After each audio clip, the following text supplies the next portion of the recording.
ఓం శ్రీ మహాగణాధిపతయ నమ. ఓం శ్రీ గురుభ్యో నమ. మాతృభ్యో నమ, పితృభ్యో నమ, ఆచార్యేభ్యో నమ, అతిథిభ్యో నమ, భక్తమహేశ్వరిభ్యో నమ. ఓం శ్రీ మాత్రే నమ. మన గృహ అష్టలక్ష్మి వాస్తు ఛానల్కి స్వాగతం, సుస్వాగతం. అదేవిధంగా వీక్షకులందరికీ ప్రత్యేక ధన్యవాదములండి.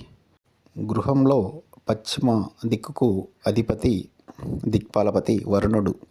కాబట్టి ఒకవేళ గృహం పశ్చిమ దిక్కు పల్లంగా ఉన్నా, ఆ పల్లం ఎక్కువగా ఖాళీ స్థలం ఒకవేళ ఉన్నా, గృహ యజమానికి అనేక విధముల ఆర్థిక సమస్యలు, ధనధాన్య నష్టములు, అనేక వ్యాధులు, దీర్ఘకాలిక అనారోగ్య సమస్యలు ఎక్కువగా వచ్చే అవకాశం ఉంటుంది.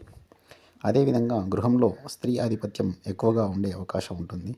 ఒకవేళ దీనికి వ్యతిరేకంగా అనగా పశ్చిమ దిక్కు ఎత్తుగా ఖాళీ స్థలం తక్కువగా ఉండి, తూర్పు ఈశాన్యం ఎక్కువ ఖాళీ స్థలం, ఎక్కువ పల్లంగా ఉన్న గృహంలో యజమానికి అనేక విధములైన గౌరవము, ఆర్థిక అభివృద్ధి అధికంగా ఉండే అవకాశం గృహ యజమానికి ఉంటుంది.